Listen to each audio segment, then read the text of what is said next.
사랑하는 성도 여러분, 믿음의 여정을 걷는 우리의 마음속에 때로는 뜨거운 감격이 차오르고 때로는 깊은 평안이 강물처럼 흐르는 순간들이 있습니다. 우리는 그 모든 순간을 하나님의 은혜라 고백하며 성령께서 우리와 함께 하심을 느낍니다. 이 귀한 여정을 시작하기에 앞서 잠시 하나님의 은혜를 더 널리 전하는 일에 동참해 주시겠습니까? 좋아요와 구독을 통해 이 말씀의 씨앗이 더 많은 영혼에게 닿을 수 있도록 도와주세요. 여러분의 작은 손길이 누군가에게는 큰 위로와 빛이 될 것입니다. 여러분의 삶에 하나님의 축복이 가득하기를 기도하며 오늘 이야기를 시작하겠습니다. 신앙생활에서 성령 충만은 우리 영혼의 가장 깊은 갈망이자 목표입니다. 하지만 과연 우리는 성령 충만을 올바로 이해하고 있을까요? 성령님을 진정으로 모신 것과 그렇게 모셨다고 스스로 착각하는 것은 하늘과 땅만큼이나 큰 차이가 있습니다.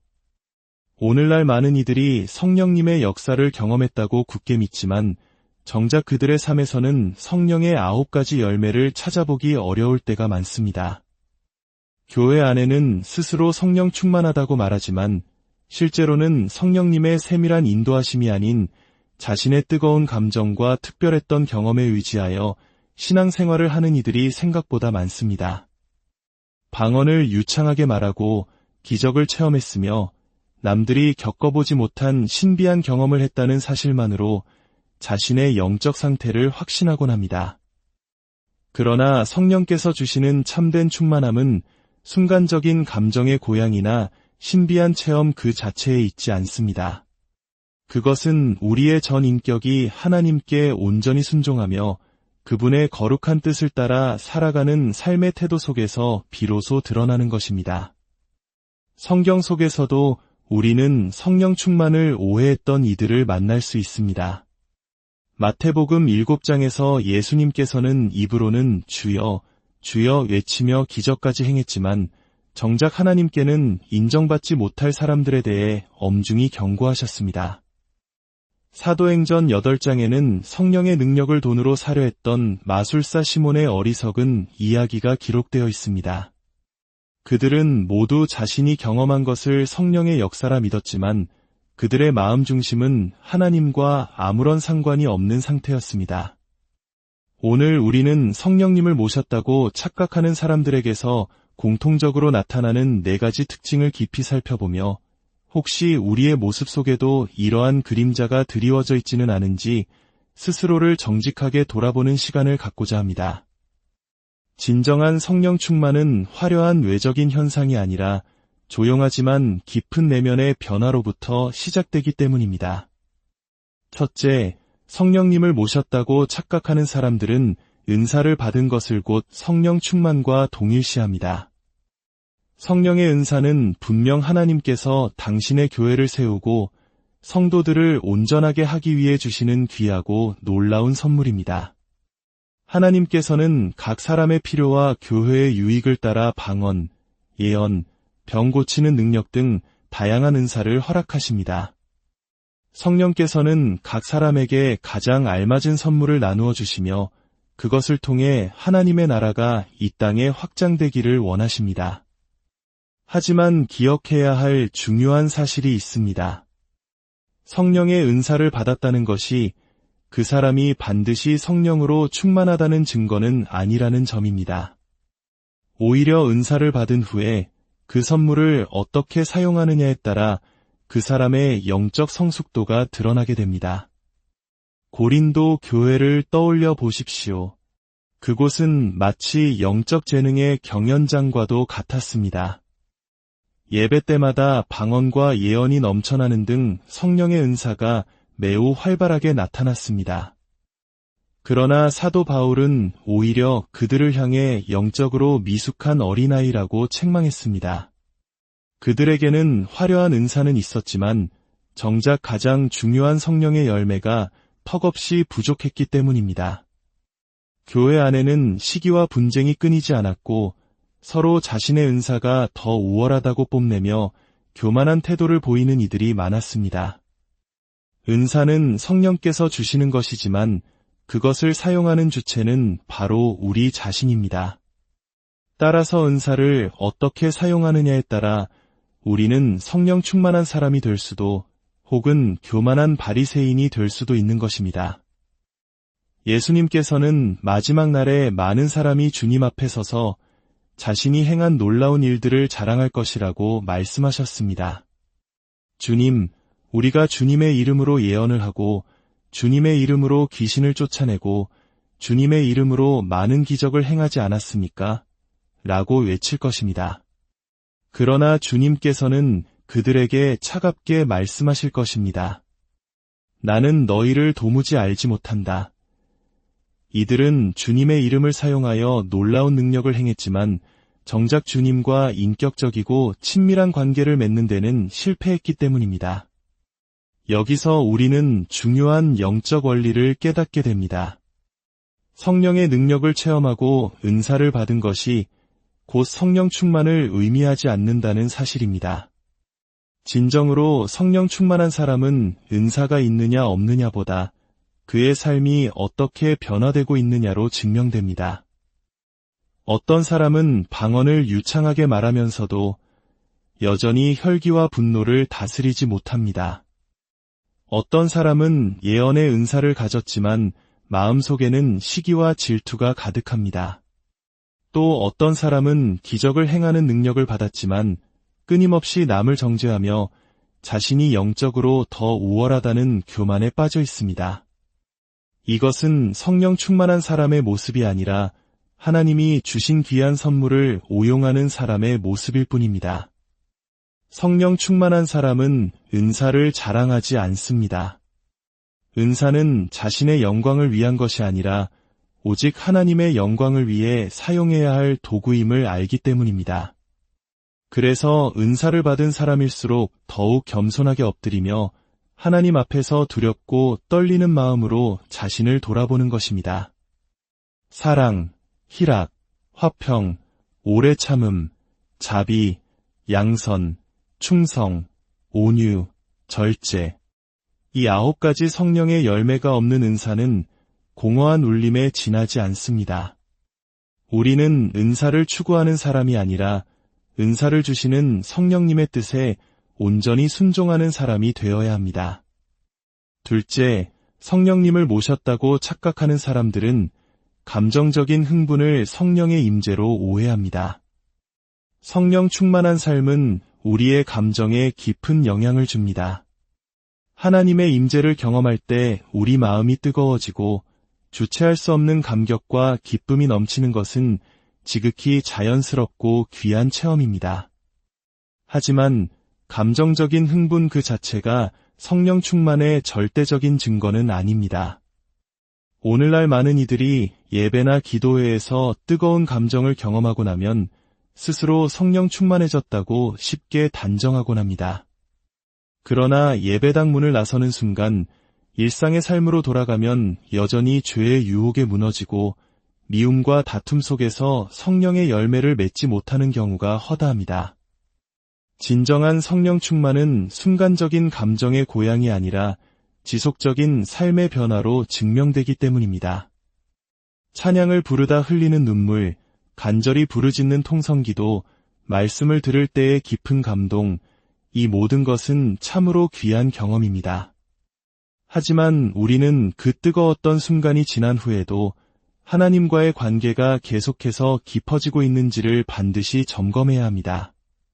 감정적인 경험만 반복될 뿐 삶의 구체적인 변화와 열매가 없다면 그것은 성령 충만이 아니라 단순한 감정적 반응일 가능성이 큽니다.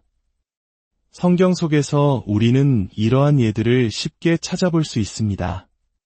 출애굽 당시 이스라엘 백성은 홍해가 갈라지는 엄청난 기적을 체험한 후 모세와 함께 춤추며 하나님을 찬양했습니다. 그들의 감격은 하늘을 찔렀습니다. 그러나 불과 며칠이 지나지 않아 마실 물이 없다고 불평하기 시작했습니다.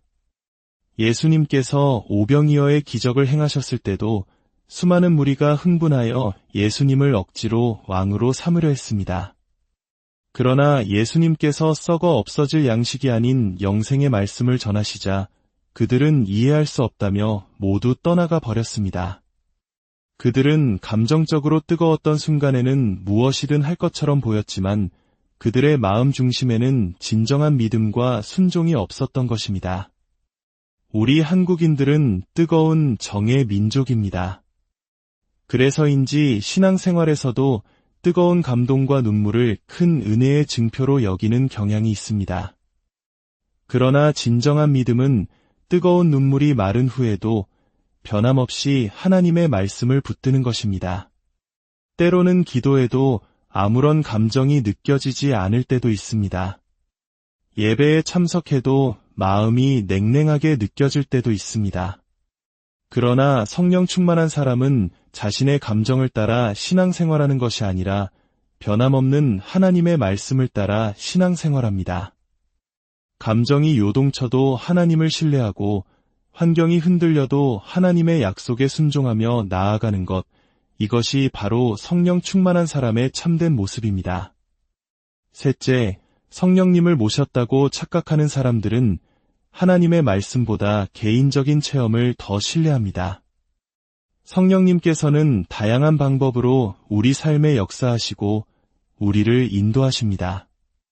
그 과정에서 우리는 때로 기도 중에 깊은 감동을 받거나 찬양 중에 강한 하나님의 임재를 느끼는 등 특별한 체험을 하기도 합니다. 이러한 체험은 우리의 믿음을 견고하게 하는 귀한 선물이 될 수 있습니다. 하지만 개인적인 체험이 성경 말씀보다 우위에 서게 될 때 우리의 신앙은 매우 위험한 길로 빠져들 수 있습니다. 진정한 성령 충만은 신비한 체험에 의존하는 삶이 아니라 기록된 하나님의 말씀을 굳게 신뢰하는 삶에서 비롯됩니다. 오늘날 어떤 이들은 꿈에서 하나님의 음성을 들었다며 그것을 성경의 가르침보다 더 권위 있는 것으로 여기기도 합니다. 기도 중에 들려오는 어떤 내적인 음성을 분별 없이 하나님의 뜻이라고 확신하고 따르기도 합니다. 그러나 개인적인 체험은 언제나 하나님의 말씀이라는 절대적인 기준 아래에서 점검되고 해석되어야 합니다. 이스라엘의 초대 왕 사울을 보십시오. 그는 처음에는 하나님의 인도를 받는 겸손한 사람이었지만 시간이 지나면서 하나님의 말씀보다 자신의 감정과 판단을 더 신뢰하기 시작했습니다. 사무엘을 통해 주신 하나님의 명확한 명령을 어기고 자기 생각대로 제사를 드렸고 결국 하나님께 버림받는 비극적인 결말을 맞이했습니다. 광야의 이스라엘 백성들 역시 마찬가지였습니다. 그들은 홍해를 가르시고 하늘에서 만나를 내려주시는 놀라운 기적을 매일같이 체험했습니다. 그러나 그들은 눈앞의 기적은 믿었지만 하나님의 약속의 말씀은 신뢰하지 않았습니다.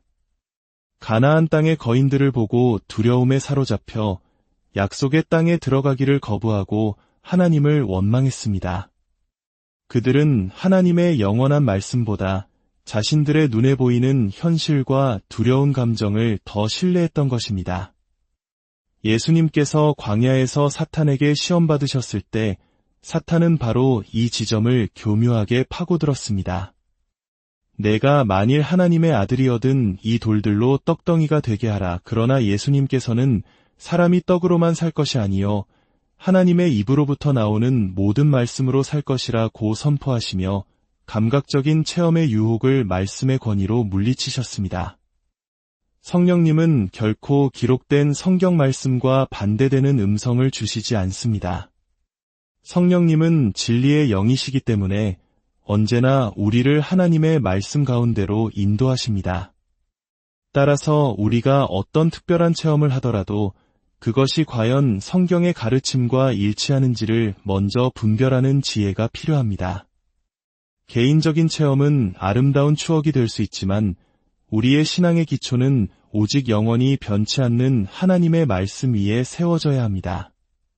넷째, 성령님을 모셨다고 착각하는 사람들은 교만하여 쉽게 남을 판단하고 정죄합니다. 성령께서 우리 안에 내주하실 때 나타나는 가장 분명한 열매 중 하나는 바로 겸손입니다. 거룩하신 하나님 앞에 설 때 우리는 자신의 연약함과 죄인됨을 깊이 깨닫게 되고 자연스럽게 다른 사람의 허물을 긍휼히 여기는 마음을 갖게 됩니다. 그러나 스스로 성령을 받았다고 착각하는 사람들에게서는 종종 정반대의 모습, 즉 교만함이 나타납니다. 그들은 자신의 신앙 수준이 다른 사람보다 높다고 생각하며 자신만의 기준으로 다른 사람의 신앙을 쉽게 판단하고 정죄합니다.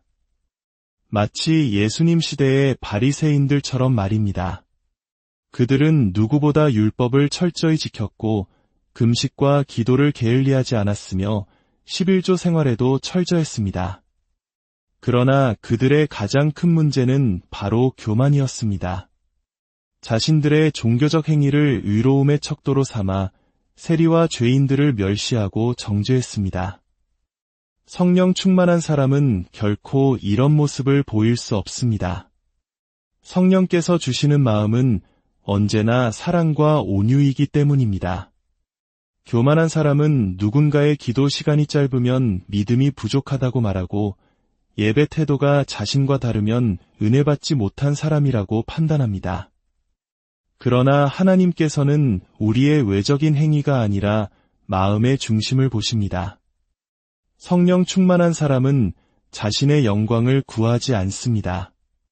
오히려 다른 사람을 세워주고 연약한 자를 품어주는 사람이 됩니다. 예수님께서 말씀하신 비유를 기억해 보십시오.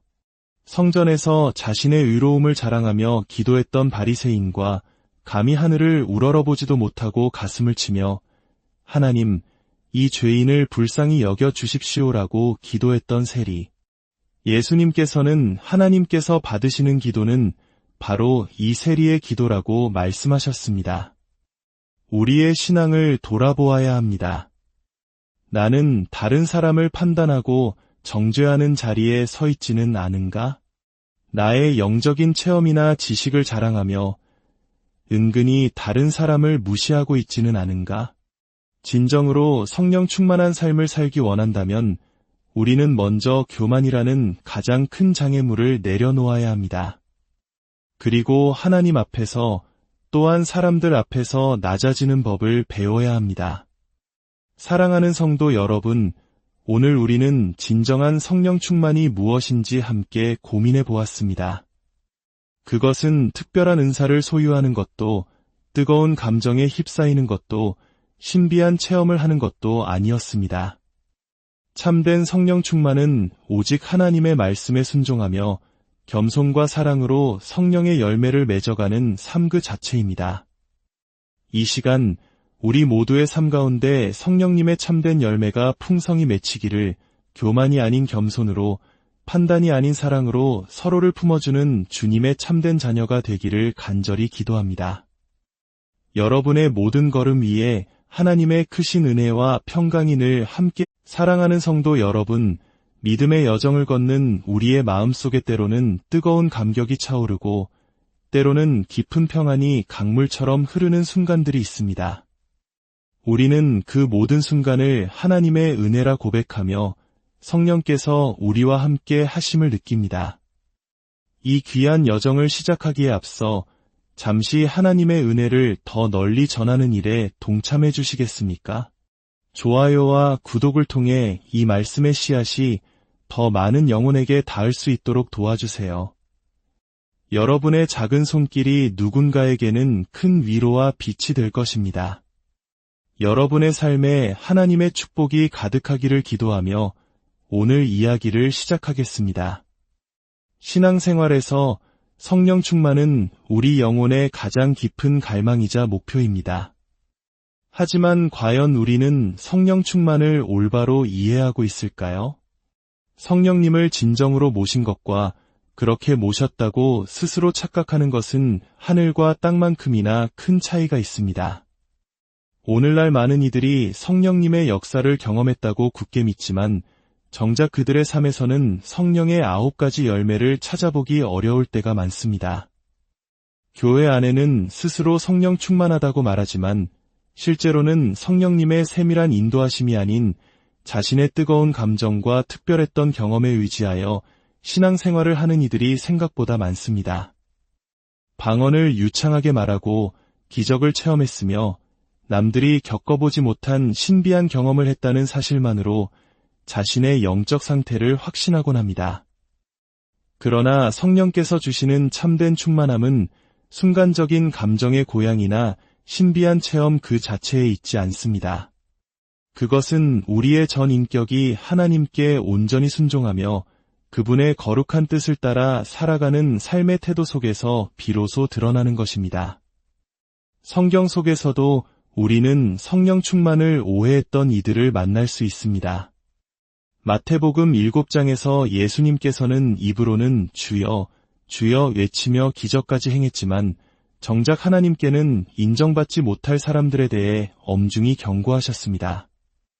사도행전 8장에는 성령의 능력을 돈으로 사려 했던 마술사 시몬의 어리석은 이야기가 기록되어 있습니다. 그들은 모두 자신이 경험한 것을 성령의 역사라 믿었지만 그들의 마음 중심은 하나님과 아무런 상관이 없는 상태였습니다. 오늘 우리는 성령님을 모셨다고 착각하는 사람들에게서 공통적으로 나타나는 4가지 특징을 깊이 살펴보며 혹시 우리의 모습 속에도 이러한 그림자가 드리워져 있지는 않은지 스스로를 정직하게 돌아보는 시간을 갖고자 합니다. 진정한 성령 충만은 화려한 외적인 현상이 아니라 조용하지만 깊은 내면의 변화로부터 시작되기 때문입니다. 첫째, 성령님을 모셨다고 착각하는 사람들은 은사를 받은 것을 곧 성령 충만과 동일시합니다. 성령의 은사는 분명 하나님께서 당신의 교회를 세우고 성도들을 온전하게 하기 위해 주시는 귀하고 놀라운 선물입니다. 하나님께서는 각 사람의 필요와 교회의 유익을 따라 방언, 예언, 병 고치는 능력 등 다양한 은사를 허락하십니다. 성령께서는 각 사람에게 가장 알맞은 선물을 나누어 주시며 그것을 통해 하나님의 나라가 이 땅에 확장되기를 원하십니다. 하지만 기억해야 할 중요한 사실이 있습니다. 성령의 은사를 받았다는 것이 그 사람이 반드시 성령으로 충만하다는 증거는 아니라는 점입니다. 오히려 은사를 받은 후에 그 선물을 어떻게 사용하느냐에 따라 그 사람의 영적 성숙도가 드러나게 됩니다. 고린도 교회를 떠올려 보십시오. 그곳은 마치 영적 재능의 경연장과도 같았습니다. 예배 때마다 방언과 예언이 넘쳐나는 등 성령의 은사가 매우 활발하게 나타났습니다. 그러나 사도 바울은 오히려 그들을 향해 영적으로 미숙한 어린아이라고 책망했습니다. 그들에게는 화려한 은사는 있었지만 정작 가장 중요한 성령의 열매가 턱없이 부족했기 때문입니다. 교회 안에는 시기와 분쟁이 끊이지 않았고 서로 자신의 은사가 더 우월하다고 뽐내며 교만한 태도를 보이는 이들이 많았습니다. 은사는 성령께서 주시는 것이지만 그것을 사용하는 주체는 바로 우리 자신입니다. 따라서 은사를 어떻게 사용하느냐에 따라 우리는 성령 충만한 사람이 될 수도 혹은 교만한 바리새인이 될 수도 있는 것입니다.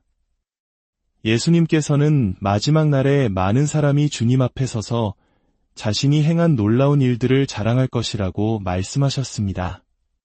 주님, 우리가 주님의 이름으로 예언을 하고 주님의 이름으로 귀신을 쫓아내고 주님의 이름으로 많은 기적을 행하지 않았습니까? 라고 외칠 것입니다. 그러나 주님께서는 그들에게 차갑게 말씀하실 것입니다. 나는 너희를 도무지 알지 못한다. 이들은 주님의 이름을 사용하여 놀라운 능력을 행했지만 정작 주님과 인격적이고 친밀한 관계를 맺는 데는 실패했기 때문입니다. 여기서 우리는 중요한 영적 원리를 깨닫게 됩니다. 성령의 능력을 체험하고 은사를 받은 것이 곧 성령 충만을 의미하지 않는다는 사실입니다. 진정으로 성령 충만한 사람은 은사가 있느냐 없느냐보다 그의 삶이 어떻게 변화되고 있느냐로 증명됩니다. 어떤 사람은 방언을 유창하게 말하면서도 여전히 혈기와 분노를 다스리지 못합니다. 어떤 사람은 예언의 은사를 가졌지만 마음속에는 시기와 질투가 가득합니다. 또 어떤 사람은 기적을 행하는 능력을 받았지만 끊임없이 남을 정죄하며 자신이 영적으로 더 우월하다는 교만에 빠져 있습니다. 이것은 성령 충만한 사람의 모습이 아니라 하나님이 주신 귀한 선물을 오용하는 사람의 모습일 뿐입니다. 성령 충만한 사람은 은사를 자랑하지 않습니다. 은사는 자신의 영광을 위한 것이 아니라 오직 하나님의 영광을 위해 사용해야 할 도구임을 알기 때문입니다. 그래서 은사를 받은 사람일수록 더욱 겸손하게 엎드리며 하나님 앞에서 두렵고 떨리는 마음으로 자신을 돌아보는 것입니다. 사랑, 희락, 화평, 오래 참음, 자비, 양선, 충성, 온유, 절제. 이 9가지 성령의 열매가 없는 은사는 공허한 울림에 지나지 않습니다. 우리는 은사를 추구하는 사람이 아니라 은사를 주시는 성령님의 뜻에 온전히 순종하는 사람이 되어야 합니다. 둘째, 성령님을 모셨다고 착각하는 사람들은 감정적인 흥분을 성령의 임재로 오해합니다. 성령 충만한 삶은 우리의 감정에 깊은 영향을 줍니다. 하나님의 임재를 경험할 때 우리 마음이 뜨거워지고 주체할 수 없는 감격과 기쁨이 넘치는 것은 지극히 자연스럽고 귀한 체험입니다. 하지만 감정적인 흥분 그 자체가 성령 충만의 절대적인 증거는 아닙니다. 오늘날 많은 이들이 예배나 기도회에서 뜨거운 감정을 경험하고 나면 스스로 성령 충만해졌다고 쉽게 단정하곤 합니다. 그러나 예배당 문을 나서는 순간 일상의 삶으로 돌아가면 여전히 죄의 유혹에 무너지고 미움과 다툼 속에서 성령의 열매를 맺지 못하는 경우가 허다합니다. 진정한 성령 충만은 순간적인 감정의 고양이 아니라 지속적인 삶의 변화로 증명되기 때문입니다. 찬양을 부르다 흘리는 눈물, 간절히 부르짖는 통성기도, 말씀을 들을 때의 깊은 감동, 이 모든 것은 참으로 귀한 경험입니다. 하지만 우리는 그 뜨거웠던 순간이 지난 후에도 하나님과의 관계가 계속해서 깊어지고 있는지를 반드시 점검해야 합니다. 감정적인 경험만 반복될 뿐 삶의 구체적인 변화와 열매가 없다면 그것은 성령 충만이 아니라 단순한 감정적 반응일 가능성이 큽니다. 성경 속에서 우리는 이러한 예들을 쉽게 찾아볼 수 있습니다. 출애굽 당시 이스라엘 백성은 홍해가 갈라지는 엄청난 기적을 체험한 후 모세와 함께 춤추며 하나님을 찬양했습니다. 그들의 감격은 하늘을 찔렀습니다. 그러나 불과 며칠이 지나지 않아 마실 물이 없다고 불평하기 시작했습니다. 예수님께서 오병이어의 기적을 행하셨을 때도 수많은 무리가 흥분하여 예수님을 억지로 왕으로 삼으려 했습니다. 그러나 예수님께서 썩어 없어질 양식이 아닌 영생의 말씀을 전하시자 그들은 이해할 수 없다며 모두 떠나가 버렸습니다. 그들은 감정적으로 뜨거웠던 순간에는 무엇이든 할 것처럼 보였지만 그들의 마음 중심에는 진정한 믿음과 순종이 없었던 것입니다. 우리 한국인들은 뜨거운 정의 민족입니다. 그래서인지 신앙생활에서도 뜨거운 감동과 눈물을 큰 은혜의 증표로 여기는 경향이 있습니다. 그러나 진정한 믿음은 뜨거운 눈물이 마른 후에도 변함없이 하나님의 말씀을 붙드는 것입니다. 때로는 기도에도 아무런 감정이 느껴지지 않을 때도 있습니다. 예배에 참석해도 마음이 냉랭하게 느껴질 때도 있습니다. 그러나 성령 충만한 사람은 자신의 감정을 따라 신앙생활하는 것이 아니라 변함없는 하나님의 말씀을 따라 신앙생활합니다. 감정이 요동쳐도 하나님을 신뢰하고 환경이 흔들려도 하나님의 약속에 순종하며 나아가는 것, 이것이 바로 성령 충만한 사람의 참된 모습입니다. 셋째, 성령님을 모셨다고 착각하는 사람들은 하나님의 말씀보다 개인적인 체험을 더 신뢰합니다. 성령님께서는 다양한 방법으로 우리 삶에 역사하시고 우리를 인도하십니다. 그 과정에서 우리는 때로 기도 중에 깊은 감동을 받거나 찬양 중에 강한 하나님의 임재를 느끼는 등 특별한 체험을 하기도 합니다. 이러한 체험은 우리의 믿음을 견고하게 하는 귀한 선물이 될 수 있습니다. 하지만 개인적인 체험이 성경 말씀보다 우위에 서게 될 때 우리의 신앙은 매우 위험한 길로 빠져들 수 있습니다. 진정한 성령 충만은 신비한 체험에 의존하는 삶이 아니라 기록된 하나님의 말씀을 굳게 신뢰하는 삶에서 비롯됩니다. 오늘날 어떤 이들은 꿈에서 하나님의 음성을 들었다며 그것을 성경의 가르침보다 더 권위 있는 것으로 여기기도 합니다. 기도 중에 들려오는 어떤 내적인 음성을 분별 없이 하나님의 뜻이라고 확신하고 따르기도 합니다. 그러나 개인적인 체험은 언제나 하나님의 말씀이라는 절대적인 기준 아래에서 점검되고 해석되어야 합니다. 이스라엘의 초대 왕 사울을 보십시오. 그는 처음에는 하나님의 인도를 받는 겸손한 사람이었지만 시간이 지나면서 하나님의 말씀보다 자신의 감정과 판단을 더 신뢰하기 시작했습니다. 사무엘을 통해 주신 하나님의 명확한 명령을 어기고 자기 생각대로 제사를 드렸고 결국 하나님께 버림받는 비극적인 결말을 맞이했습니다. 광야의 이스라엘 백성들 역시 마찬가지였습니다. 그들은 홍해를 가르시고 하늘에서 만나를 내려주시는 놀라운 기적을 매일같이 체험했습니다. 그러나 그들은 눈앞의 기적은 믿었지만 하나님의 약속의 말씀은 신뢰하지 않았습니다. 가나안 땅의 거인들을 보고 두려움에 사로잡혀 약속의 땅에 들어가기를 거부하고 하나님을 원망했습니다. 그들은 하나님의 영원한 말씀보다 자신들의 눈에 보이는 현실과 두려운 감정을 더 신뢰했던 것입니다. 예수님께서 광야에서 사탄에게 시험받으셨을 때 사탄은 바로 이 지점을 교묘하게 파고들었습니다. 내가 만일 하나님의 아들이어든 이 돌들로 떡덩이가 되게 하라. 그러나 예수님께서는 사람이 떡으로만 살 것이 아니요 하나님의 입으로부터 나오는 모든 말씀으로 살 것이라고 선포하시며 감각적인 체험의 유혹을 말씀의 권위로 물리치셨습니다. 성령님은 결코 기록된 성경 말씀과 반대되는 음성을 주시지 않습니다. 성령님은 진리의 영이시기 때문에 언제나 우리를 하나님의 말씀 가운데로 인도하십니다. 따라서 우리가 어떤 특별한 체험을 하더라도 그것이 과연 성경의 가르침과 일치하는지를 먼저 분별하는 지혜가 필요합니다.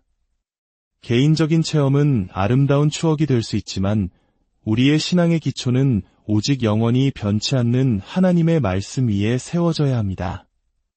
넷째, 성령님을 모셨다고 착각하는 사람들은 교만하여 쉽게 남을 판단하고 정죄합니다. 성령께서 우리 안에 내주하실 때 나타나는 가장 분명한 열매 중 하나는 바로 겸손입니다. 거룩하신 하나님 앞에 설 때 우리는 자신의 연약함과 죄인됨을 깊이 깨닫게 되고 자연스럽게 다른 사람의 허물을 긍휼히 여기는 마음을 갖게 됩니다. 그러나 스스로 성령을 받았다고 착각하는 사람들에게서는 종종 정반대의 모습, 즉 교만함이 나타납니다. 그들은 자신의 신앙 수준이 다른 사람보다 높다고 생각하며 자신만의 기준으로 다른 사람의 신앙을 쉽게 판단하고 정죄합니다. 마치 예수님 시대의 바리새인들처럼 말입니다. 그들은 누구보다 율법을 철저히 지켰고 금식과 기도를 게을리하지 않았으며 11조 생활에도 철저했습니다. 그러나 그들의 가장 큰 문제는 바로 교만이었습니다. 자신들의 종교적 행위를 의로움의 척도로 삼아 세리와 죄인들을 멸시하고 정죄했습니다. 성령 충만한 사람은 결코 이런 모습을 보일 수 없습니다. 성령께서 주시는 마음은 언제나 사랑과 온유이기 때문입니다. 교만한 사람은 누군가의 기도 시간이 짧으면 믿음이 부족하다고 말하고 예배 태도가 자신과 다르면 은혜 받지 못한 사람이라고 판단합니다. 그러나 하나님께서는 우리의 외적인 행위가 아니라 마음의 중심을 보십니다.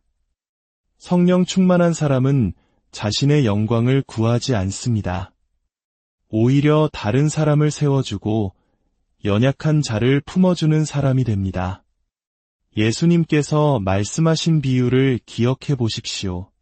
성전에서 자신의 의로움을 자랑하며 기도했던 바리새인과 감히 하늘을 우러러보지도 못하고 가슴을 치며 하나님, 이 죄인을 불쌍히 여겨 주십시오라고 기도했던 세리. 예수님께서는 하나님께서 받으시는 기도는 바로 이 세리의 기도라고 말씀하셨습니다. 우리의 신앙을 돌아보아야 합니다. 나는 다른 사람을 판단하고 정죄하는 자리에 서 있지는 않은가?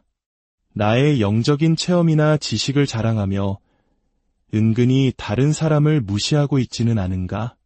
진정으로 성령 충만한 삶을 살기 원한다면 우리는 먼저 교만이라는 가장 큰 장애물을 내려놓아야 합니다.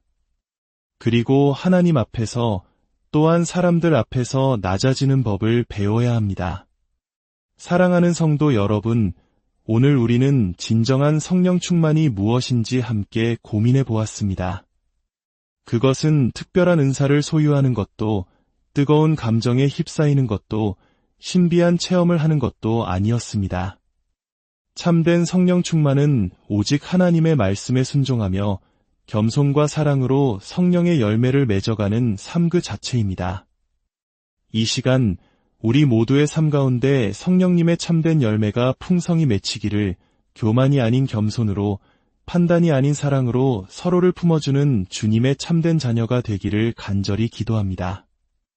여러분의 모든 걸음 위에 하나님의 크신 은혜와 평강이 늘 함께. 사랑하는 성도 여러분, 믿음의 여정을 걷는 우리의 마음속에 때로는 뜨거운 감격이 차오르고 때로는 깊은 평안이 강물처럼 흐르는 순간들이 있습니다.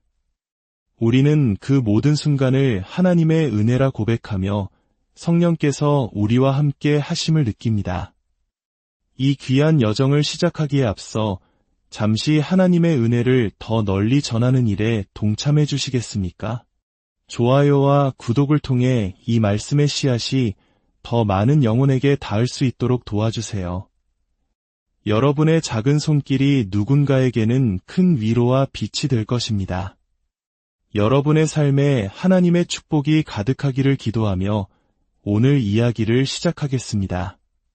신앙생활에서 성령 충만은 우리 영혼의 가장 깊은 갈망이자 목표입니다. 하지만 과연 우리는 성령 충만을 올바로 이해하고 있을까요? 성령님을 진정으로 모신 것과 그렇게 모셨다고 스스로 착각하는 것은 하늘과 땅만큼이나 큰 차이가 있습니다. 오늘날 많은 이들이 성령님의 역사를 경험했다고 굳게 믿지만 정작 그들의 삶에서는 성령의 9가지 열매를 찾아보기 어려울 때가 많습니다. 교회 안에는 스스로 성령 충만하다고 말하지만 실제로는 성령님의 세밀한 인도하심이 아닌 자신의 뜨거운 감정과 특별했던 경험에 의지하여 신앙생활을 하는 이들이 생각보다 많습니다. 방언을 유창하게 말하고 기적을 체험했으며 남들이 겪어보지 못한 신비한 경험을 했다는 사실만으로 자신의 영적 상태를 확신하곤 합니다.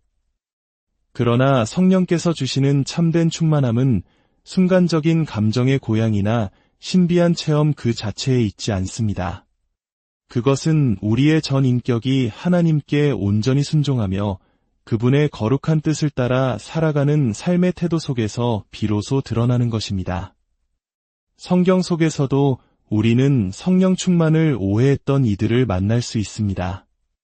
마태복음 7장에서 예수님께서는 입으로는 주여, 주여 외치며 기적까지 행했지만 정작 하나님께는 인정받지 못할 사람들에 대해 엄중히 경고하셨습니다. 사도행전 8장에는 성령의 능력을 돈으로 사려 했던 마술사 시몬의 어리석은 이야기가 기록되어 있습니다. 그들은 모두 자신이 경험한 것을 성령의 역사라 믿었지만 그들의 마음 중심은 하나님과 아무런 상관이 없는 상태였습니다. 오늘 우리는 성령님을 모셨다고 착각하는 사람들에게서 공통적으로 나타나는 4가지 특징을 깊이 살펴보며 혹시 우리의 모습 속에도 이러한 그림자가 드리워져 있지는 않은지 스스로를 정직하게 돌아보는 시간을 갖고자 합니다. 진정한 성령 충만은 화려한 외적인 현상이 아니라 조용하지만 깊은 내면의 변화로부터 시작되기 때문입니다. 첫째, 성령님을 모셨다고 착각하는 사람들은 은사를 받은 것을 곧 성령 충만과 동일시합니다. 성령의 은사는 분명 하나님께서 당신의 교회를 세우고 성도들을 온전하게 하기 위해 주시는 귀하고 놀라운 선물입니다. 하나님께서는 각 사람의 필요와 교회의 유익을 따라 방언, 예언, 병 고치는 능력 등 다양한 은사를 허락하십니다. 성령께서는 각 사람에게 가장 알맞은 선물을 나누어 주시며 그것을 통해 하나님의 나라가 이 땅에 확장되기를 원하십니다. 하지만 기억해야 할 중요한 사실이 있습니다. 성령의 은사를 받았다는 것이 그 사람이 반드시 성령으로 충만하다는 증거는 아니라는 점입니다. 오히려 은사를 받은 후에 그 선물을 어떻게 사용하느냐에 따라 그 사람의 영적 성숙도가 드러나게 됩니다. 고린도 교회를 떠올려 보십시오. 그곳은 마치 영적 재능의 경연장과도 같았습니다. 예배 때마다 방언과 예언이 넘쳐나는 등 성령의 은사가 매우 활발하게 나타났습니다. 그러나 사도 바울은 오히려 그들을 향해 영적으로 미숙한 어린아이라고 책망했습니다. 그들에게는 화려한 은사는 있었지만 정작 가장 중요한 성령의 열매가 턱없이 부족했기 때문입니다. 교회 안에는 시기와 분쟁이 끊이지 않았고 서로 자신의 은사가 더 우월하다고 뽐내며 교만한 태도를 보이는 이들이 많았습니다. 은사는 성령께서 주시는 것이지만 그것을 사용하는 주체는 바로 우리 자신입니다. 따라서 은사를 어떻게 사용하느냐에 따라 우리는 성령 충만한 사람이 될 수도 혹은 교만한 바리새인이 될 수도 있는 것입니다. 예수님께서는 마지막 날에 많은 사람이 주님 앞에 서서 자신이 행한 놀라운 일들을 자랑할 것이라고 말씀하셨습니다. 주님, 우리가 주님의 이름으로 예언을 하고 주님의 이름으로 귀신을 쫓아내고 주님의 이름으로 많은 기적을 행하지 않았습니까? 라고 외칠 것입니다. 그러나 주님께서는 그들에게 차갑게 말씀하실 것입니다. 나는 너희를 도무지 알지 못한다. 이들은 주님의 이름을 사용하여 놀라운 능력을 행했지만 정작 주님과 인격적이고 친밀한 관계를 맺는 데는 실패했기 때문입니다. 여기서 우리는 중요한 영적 원리를 깨닫게 됩니다. 성령의 능력을 체험하고 은사를 받은 것이 곧 성령 충만을 의미하지 않는다는 사실입니다. 진정으로 성령 충만한 사람은 은사가 있느냐 없느냐보다 그의 삶이 어떻게 변화되고 있느냐로 증명됩니다. 어떤 사람은 방언을 유창하게 말하면서도 여전히 혈기와 분노를 다스리지 못합니다. 어떤 사람은 예언의 은사를 가졌지만 마음속에는 시기와 질투가 가득합니다.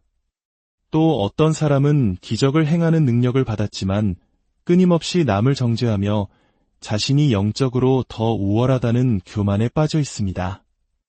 이것은 성령 충만한 사람의 모습이 아니라 하나님이 주신 귀한 선물을 오용하는 사람의 모습일 뿐입니다. 성령 충만한 사람은 은사를 자랑하지 않습니다. 은사는 자신의 영광을 위한 것이 아니라 오직 하나님의 영광을 위해 사용해야 할 도구임을 알기 때문입니다. 그래서 은사를 받은 사람일수록 더욱 겸손하게 엎드리며 하나님 앞에서 두렵고 떨리는 마음으로 자신을 돌아보는 것입니다. 사랑, 희락, 화평, 오래 참음, 자비, 양선, 충성, 온유, 절제. 이 9가지 성령의 열매가 없는 은사는 공허한 울림에 지나지 않습니다. 우리는 은사를 추구하는 사람이 아니라 은사를 주시는 성령님의 뜻에 온전히 순종하는 사람이 되어야 합니다. 둘째, 성령님을 모셨다고 착각하는 사람들은 감정적인 흥분을 성령의 임재로 오해합니다. 성령 충만한 삶은 우리의 감정에 깊은 영향을 줍니다. 하나님의 임재를 경험할 때 우리 마음이 뜨거워지고 주체할 수 없는 감격과 기쁨이 넘치는 것은 지극히 자연스럽고 귀한 체험입니다. 하지만 감정적인 흥분 그 자체가 성령 충만의 절대적인 증거는 아닙니다. 오늘날 많은 이들이 예배나 기도회에서 뜨거운 감정을 경험하고 나면 스스로 성령 충만해졌다고 쉽게 단정하곤 합니다. 그러나 예배당 문을 나서는 순간 일상의 삶으로 돌아가면 여전히 죄의 유혹에 무너지고 미움과 다툼 속에서 성령의 열매를 맺지 못하는 경우가 허다합니다. 진정한 성령 충만은 순간적인 감정의 고양이 아니라 지속적인 삶의 변화로 증명되기 때문입니다. 찬양을 부르다 흘리는 눈물, 간절히 부르짖는 통성기도, 말씀을 들을 때의 깊은 감동, 이 모든 것은 참으로 귀한 경험입니다. 하지만 우리는 그 뜨거웠던 순간이 지난 후에도 하나님과의 관계가 계속해서 깊어지고 있는지를 반드시 점검해야 합니다. 감정적인 경험만 반복될 뿐 삶의 구체적인 변화와 열매가 없다면 그것은 성령 충만이 아니라 단순한 감정적 반응일 가능성이 큽니다. 성경 속에서 우리는 이러한 예들을 쉽게 찾아볼 수 있습니다. 출애굽 당시 이스라엘 백성은 홍해가 갈라지는 엄청난 기적을 체험한 후 모세와 함께 춤추며 하나님을 찬양했습니다. 그들의 감격은 하늘을 찔렀습니다. 그러나 불과 며칠이 지나지 않아 마실 물이 없다고 불평하기 시작했습니다. 예수님께서 오병이어의 기적을 행하셨을 때도 수많은 무리가 흥분하여 예수님을 억지로 왕으로 삼으려 했습니다. 그러나 예수님께서 썩어 없어질 양식이 아닌 영생의 말씀을 전하시자 그들은 이해할 수 없다며 모두 떠나가 버렸습니다. 그들은 감정적으로 뜨거웠던 순간에는 무엇이든 할 것처럼 보였지만 그들의 마음 중심에는 진정한 믿음과 순종이 없었던 것입니다. 우리 한국인들은 뜨거운 정의 민족입니다.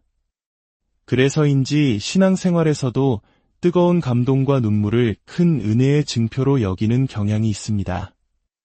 그러나 진정한 믿음은 뜨거운 눈물이 마른 후에도 변함없이 하나님의 말씀을 붙드는 것입니다.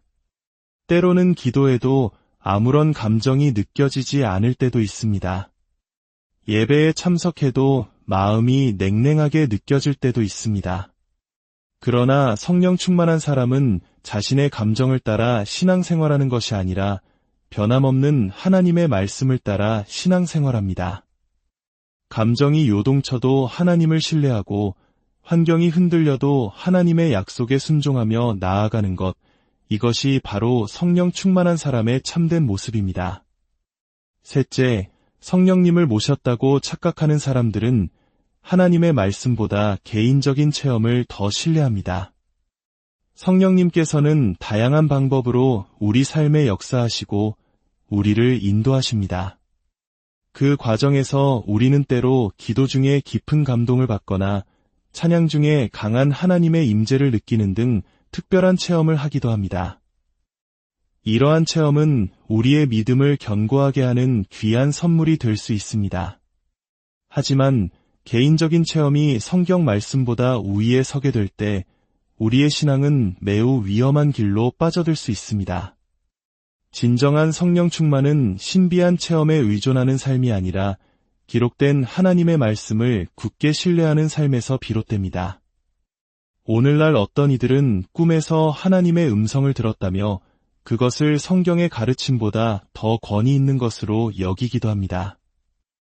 기도 중에 들려오는 어떤 내적인 음성을 분별 없이 하나님의 뜻이라고 확신하고 따르기도 합니다. 그러나 개인적인 체험은 언제나 하나님의 말씀이라는 절대적인 기준 아래에서 점검되고 해석되어야 합니다. 이스라엘의 초대 왕 사울을 보십시오. 그는 처음에는 하나님의 인도를 받는 겸손한 사람이었지만 시간이 지나면서 하나님의 말씀보다 자신의 감정과 판단을 더 신뢰하기 시작했습니다. 사무엘을 통해 주신 하나님의 명확한 명령을 어기고 자기 생각대로 제사를 드렸고 결국 하나님께 버림받는 비극적인 결말을 맞이했습니다. 광야의 이스라엘 백성들 역시 마찬가지였습니다. 그들은 홍해를 가르시고 하늘에서 만나를 내려주시는 놀라운 기적을 매일같이 체험했습니다. 그러나 그들은 눈앞의 기적은 믿었지만 하나님의 약속의 말씀은 신뢰하지 않았습니다. 가나안 땅의 거인들을 보고 두려움에 사로잡혀 약속의 땅에 들어가기를 거부하고 하나님을 원망했습니다. 그들은 하나님의 영원한 말씀보다 자신들의 눈에 보이는 현실과 두려운 감정을 더 신뢰했던 것입니다. 예수님께서 광야에서 사탄에게 시험받으셨을 때 사탄은 바로 이 지점을 교묘하게 파고들었습니다. 내가 만일 하나님의 아들이어든 이 돌들로 떡덩이가 되게 하라. 그러나 예수님께서는 사람이 떡으로만 살 것이 아니요 하나님의 입으로부터 나오는 모든 말씀으로 살 것이라고 선포하시며 감각적인 체험의 유혹을 말씀의 권위로 물리치셨습니다. 성령님은 결코 기록된 성경 말씀과 반대되는 음성을 주시지 않습니다. 성령님은 진리의 영이시기 때문에 언제나 우리를 하나님의 말씀 가운데로 인도하십니다. 따라서 우리가 어떤 특별한 체험을 하더라도 그것이 과연 성경의 가르침과 일치하는지를 먼저 분별하는 지혜가 필요합니다. 개인적인 체험은 아름다운 추억이 될 수 있지만 우리의 신앙의 기초는 오직 영원히 변치 않는 하나님의 말씀 위에 세워져야 합니다. 넷째, 성령님을 모셨다고 착각하는 사람들은 교만하여 쉽게 남을 판단하고 정죄합니다. 성령께서 우리 안에 내주하실 때 나타나는 가장 분명한 열매 중 하나는 바로 겸손입니다. 거룩하신 하나님 앞에 설 때 우리는 자신의 연약함과 죄인됨을 깊이 깨닫게 되고 자연스럽게 다른 사람의 허물을 긍휼히 여기는 마음을 갖게 됩니다. 그러나 스스로 성령을 받았다고 착각하는 사람들에게서는 종종 정반대의 모습, 즉 교만함이 나타납니다. 그들은 자신의 신앙 수준이 다른 사람보다 높다고 생각하며 자신만의 기준으로 다른 사람의 신앙을 쉽게 판단하고 정죄합니다. 마치 예수님 시대의 바리새인들처럼 말입니다. 그들은 누구보다 율법을 철저히 지켰고 금식과 기도를 게을리하지 않았으며 11조 생활에도 철저했습니다.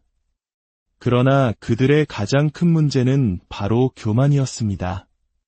자신들의 종교적 행위를 의로움의 척도로 삼아 세리와 죄인들을 멸시하고 정죄했습니다.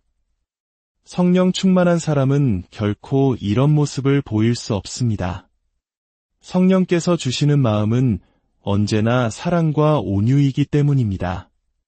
교만한 사람은 누군가의 기도 시간이 짧으면 믿음이 부족하다고 말하고 예배 태도가 자신과 다르면 은혜 받지 못한 사람이라고 판단합니다. 그러나 하나님께서는 우리의 외적인 행위가 아니라 마음의 중심을 보십니다. 성령 충만한 사람은 자신의 영광을 구하지 않습니다. 오히려 다른 사람을 세워주고 연약한 자를 품어주는 사람이 됩니다. 예수님께서 말씀하신 비유를 기억해 보십시오. 성전에서 자신의 의로움을 자랑하며 기도했던 바리새인과 감히 하늘을 우러러보지도 못하고 가슴을 치며 하나님, 이 죄인을 불쌍히 여겨 주십시오라고 기도했던 세리. 예수님께서는 하나님께서 받으시는 기도는 바로 이 세리의 기도라고 말씀하셨습니다. 우리의 신앙을 돌아보아야 합니다. 나는 다른 사람을 판단하고 정죄하는 자리에 서 있지는 않은가? 나의 영적인 체험이나 지식을 자랑하며 은근히 다른 사람을 무시하고 있지는 않은가? 진정으로 성령 충만한 삶을 살기 원한다면 우리는 먼저 교만이라는 가장 큰 장애물을 내려놓아야 합니다. 그리고 하나님 앞에서 또한 사람들 앞에서 낮아지는 법을 배워야 합니다. 사랑하는 성도 여러분, 오늘 우리는 진정한 성령 충만이 무엇인지 함께 고민해 보았습니다. 그것은 특별한 은사를 소유하는 것도, 뜨거운 감정에 휩싸이는 것도, 신비한 체험을 하는 것도 아니었습니다. 참된 성령 충만은 오직 하나님의 말씀에 순종하며 겸손과 사랑으로 성령의 열매를 맺어가는 삶 그 자체입니다. 이 시간 우리 모두의 삶 가운데 성령님의 참된 열매가 풍성히 맺히기를 교만이 아닌 겸손으로 판단이 아닌 사랑으로 서로를 품어주는 주님의 참된 자녀가 되기를 간절히 기도합니다. 여러분의 모든 걸음 위에 하나님의 크신 은혜와 평강이 늘 함께 사랑하는 성도 여러분, 믿음의 여정을 걷는 우리의 마음속에 때로는 뜨거운 감격이 차오르고 때로는 깊은 평안이 강물처럼 흐르는 순간들이 있습니다. 우리는 그 모든 순간을 하나님의 은혜라 고백하며 성령께서 우리와 함께 하심을 느낍니다. 이 귀한 여정을 시작하기에 앞서 잠시 하나님의 은혜를 더 널리 전하는 일에 동참해 주시겠습니까? 좋아요와 구독을 통해 이 말씀의 씨앗이 더 많은 영혼에게 닿을 수 있도록 도와주세요. 여러분의 작은 손길이 누군가에게는 큰 위로와 빛이 될 것입니다. 여러분의 삶에 하나님의 축복이 가득하기를 기도하며 오늘 이야기를 시작하겠습니다. 신앙생활에서 성령 충만은 우리 영혼의 가장 깊은 갈망이자 목표입니다. 하지만 과연 우리는 성령 충만을 올바로 이해하고 있을까요? 성령님을 진정으로 모신 것과 그렇게 모셨다고 스스로 착각하는 것은 하늘과 땅만큼이나 큰 차이가 있습니다. 오늘날 많은 이들이 성령님의 역사를 경험했다고 굳게 믿지만 정작 그들의 삶에서는 성령의 9가지 열매를 찾아보기 어려울 때가 많습니다. 교회 안에는 스스로 성령 충만하다고 말하지만 실제로는 성령님의 세밀한 인도하심이 아닌 자신의 뜨거운 감정과 특별했던 경험에 의지하여 신앙생활을 하는 이들이 생각보다 많습니다. 방언을 유창하게 말하고 기적을 체험했으며 남들이 겪어보지 못한 신비한 경험을 했다는 사실만으로 자신의 영적 상태를 확신하곤 합니다. 그러나 성령께서 주시는 참된 충만함은 순간적인 감정의 고향이나 신비한 체험 그 자체에 있지 않습니다. 그것은 우리의 전 인격이 하나님께 온전히 순종하며 그분의 거룩한 뜻을 따라 살아가는 삶의 태도 속에서 비로소 드러나는 것입니다. 성경 속에서도 우리는 성령 충만을 오해했던 이들을 만날 수 있습니다. 마태복음 7장에서 예수님께서는 입으로는 주여, 주여 외치며 기적까지 행했지만 정작 하나님께는 인정받지 못할 사람들에 대해 엄중히 경고하셨습니다. 사도행전 8장에는 성령의 능력을 돈으로 사려 했던 마술사 시몬의 어리석은 이야기가 기록되어 있습니다. 그들은 모두 자신이 경험한 것을 성령의 역사라 믿었지만 그들의 마음 중심은 하나님과 아무런 상관이 없는 상태였습니다.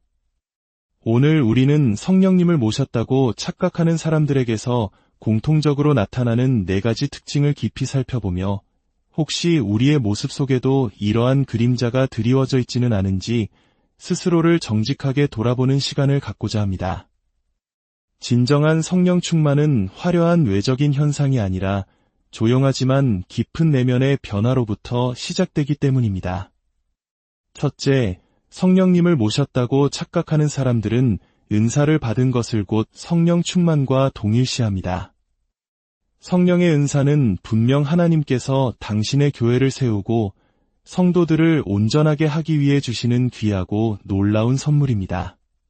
하나님께서는 각 사람의 필요와 교회의 유익을 따라 방언, 예언, 병 고치는 능력 등 다양한 은사를 허락하십니다. 성령께서는 각 사람에게 가장 알맞은 선물을 나누어 주시며 그것을 통해 하나님의 나라가 이 땅에 확장되기를 원하십니다. 하지만 기억해야 할 중요한 사실이 있습니다. 성령의 은사를 받았다는 것이 그 사람이 반드시 성령으로 충만하다는 증거는 아니라는 점입니다.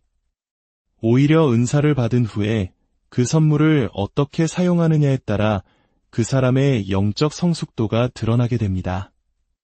고린도 교회를 떠올려 보십시오.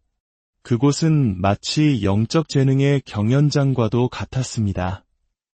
예배 때마다 방언과 예언이 넘쳐나는 등 성령의 은사가 매우 활발하게 나타났습니다. 그러나 사도 바울은 오히려 그들을 향해 영적으로 미숙한 어린아이라고 책망했습니다.